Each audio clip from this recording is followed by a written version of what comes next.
too. However, as of late, the recommendation has been not to just blatantly test for herpes. We like to wait until the person has symptoms, because yes, you can have a positive herpes test and not have any symptoms, which freaks everybody out. So we want to keep our freak out meter down as low as possible. So the recommendation for for herpes simplex 2 is to test if you're having symptoms. What kind of symptoms would you be having? For herpes, you can have ulcerations or sores in the genital area. They hurt really bad. And you know that it would be different from a normal hair bump, because there would be no pulse. It gets dark, it gets scaly, and it hurts really bad. And the symptoms that you could possibly have for either gonorrhea, chlamydia, or trichomonas are discharge changes, yellow, foul odor, greenish discharge. So if you're having any of that, whether you're at high risk, low risk, or no risk, call your doctor and get tested. Also, another STD that's out there that doesn't get a lot of notoriety is human papillomavirus, or HPV. Hey, Mika. Thank you for joining. HPV is, I hope that okay. HPV is a virus that lives on the cervix. It is transmitted from the male to the female sexually. You would never have any nuns that have HPV. And if they are known with HPV, then they are doing the nasty. So, no one will say they have HPV positive, they have been with somebody. Hey, Marquita, hey, Soror. So, just FYI, people that have HPV have actually had sex with someone else. But the only way you will know as a woman if you have HPV is to get your pap smear. Remember last week, 2 weeks ago, we talked about when you need your pap smears. So on your pap smear, that's what we're actually testing for, is HPV. HPV is the virus that can cause cervical cancer, and it also can cause genital warts. Genital warts come in like a cluster of bumps, and they are like a grayish color, but they're always usually in a cluster of lesions. They don't really hurt, but they are there, and they will freak you out if they're sitting there in a cluster. But if you have HPV, human papillomavirus, a lot of women have no symptoms at all, which is the scary thing, because the man doesn't have any symptoms. He has no clue at all that he has it. It lives on his penis, and with unprotected sex, it's transmitted. Hey, Jay. So you can get it sexually transmitted. No nuns, no virgins will have it, which is one of the reasons why we wait and start having pap smears until you're 21 years of age, or until you're sexually active. So we talked about gonorrhea, chlamydia, trichomonas, herpes, HPV, HIV. So that's the big one that scares everyone. It freaks everyone out. But did you know that people with HIV live very long lives? I have several HIV patients, and HIV is the least of their worries. The drugs out there are so great, so vast, that their HIV levels can actually not be detected.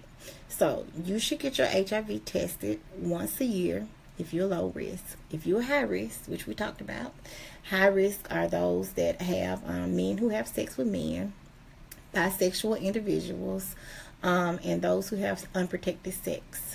And the list is a little bit more extensive as well, but that gives you a general basis of if you consider high risk. If you are high risk sexual person, hey Sharika, then you can actually have your HIV tested every 3 to 6 months. So HIV is spread, of course, sexually, spread through blood, and it's spread through bodily fluids. So, but there's also a medicine out there now that's called PrEP. PrEP is a preventative medicine for HIV, and it's out there. And if you are in a high risk population, you should get on PrEP. PrEP is one pill. There are venues out there that you can take so that you can get this medication for very cheap or even for free. Hey Tony, just in time, I was just telling them about PrEP and how amazing it is in the prevention of HIV. And so if you're high risk and you want to learn more about PrEP, give us a call at Brownstone and we can get you taken care of. So we've talked about gonorrhea, chlamydia, trick. You can get that tested on pap smears, on urine, on genital swab. Herpes, you can get tested on blood, and you can get tested in on swab as well. HPV, which we check on pap smears. HIV, which we check on blood, and you can also do the rapid test as well. And also hepatitis C.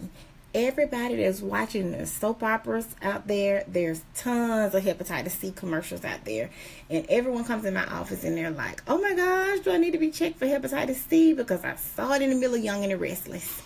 So but yes, you do need to be tested for hepatitis C if you were born between 1945 and 1965, and that means you're considered a baby boomer. And so you are at risk for that because you're a baby boomer and y'all had a lot of fun in those baby boomer times. And if you have had tattoos, unprotected sex, even blood transfusions, you could have gotten hepatitis C. So you do need to be tested. There is a way that you can just come in, we can draw your blood and see if you're positive for the hepatitis C virus. FYI, here's a commercial. Dr. Cree is partnering with AIDS Alabama in a couple of weeks. Oh yeah, IV drug use as well. Thank you, Tony. And we'll be doing hepatitis C screening and HIV screening at Brownstone, and it's open to the public. We will get more information out to you soon as far as doing hepatitis C and HIV screening. So come check us out. I know you want to know your status. Okay, so, and the last one is hepatitis B. A lot of people don't, and it's free. Thank you, Tony. It's free testing. You don't have to use your insurance. We keep your identity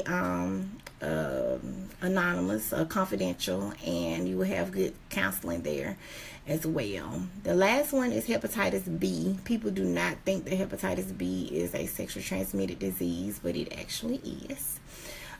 So you get that tested on blood as well. And a lot of times hepatitis B can be transmitted by needle sticks. So IV drug users as well, people that work in the healthcare facilities. So before we went to medical school, before you start work, a lot of times they want to check you to see if you've ever had the hepatitis C vaccine. So because there is a vaccine, you can get that vaccine to decrease your risk. Aren't there vaccines for hepatitis? Yes, that's what I was saying. So you can get the vaccine for the hepatitis B. It's a 3 series. But sometimes you get it done so early in your life that later on your body doesn't show that you have immunity to it. So you may have to get that repeated. Hey, y'all. Oh, y'all turning out for STD knowledge, honey. Good. Yes, thank you all for joining. So, hepatitis B can be tested on blood, as well as hepatitis C, HIV, and herpes are all ones that you can get tested by the blood. So, when you go and you ask for your STD panel to be checked, make sure they check you for hepatitis B, C, and syphilis. Yes, I talked about HPV already, Tony, earlier in the panel, but I will do a recap before it's over. So, don't forget about syphilis. As you know, in Tuskegee, Alabama, not far from here, a lot of people were a part of the Tuskegee trials, and syphilis was one of the things that they were injecting in us, and it was bad news. So that's a lot of reasons why people of color now refuse to do any research, don't like going to the doctors because of the Tuskegee trials. But now, if you syphilis is out in Alabama, which is hard to believe, but it is out there. I have taken care of some people with syphilis over the years, and you can get it checked by the blood. You can do it in your doctor's office, but you can also do it at the health department. But why? You can come to your own doctor, and you know your doctor, you love your doctor, and that makes it all the more confidential. Hey, Keisha. So let's do a recap on our homework. So we're talking about STD testing. Yes, you do need them. So we have gonorrhea, chlamydia, and trichomonas. You can get those checked on urine, pap smear, and on urine swab if you're, not urogenital swab if you're a man. You do need that if you're high risk or even low risk. You can do that once a year. Next we talked about was herpes. You can get that on the blood, as well as if you're having an active sore and they hurt really bad, they crushed up, they get dark. If you have one of those, the doctor can actually swab those and send that off to the lab to confirm. But we do not treat herpes until you have actually had an outbreak, because we want to make sure that you actually have the disease. Talked about HIV. Yes, you need it yearly or every 3 months, 3 to 6 months if you're high risk. Hepatitis C, yes, you do need that as well. If you were born between the years of 1945 to 1965, if you do IV drugs, if you did IV drugs, if you are a high-risk sex worker or have multiple sex partners, and it can be spread just by sex in general. In hepatitis B, talked about that. You can get that checked on blood as well. And syphilis. So there are a number of STDs that are out there. Oh, and we talked about HPV, human papillomavirus, which you can get checked on pap smears, because the men give it to women. The man has no symptoms, doesn't even know that he has it, but it lives on his penis, and you have to make sure that you don't have it via pap smear. And it can cause cervical cancer, and it also can cause warts. So that's our spiel. So yes, you do need to have STD testing. Call your doctor soon. Yes, it can cause cancer and cause cervical cancer.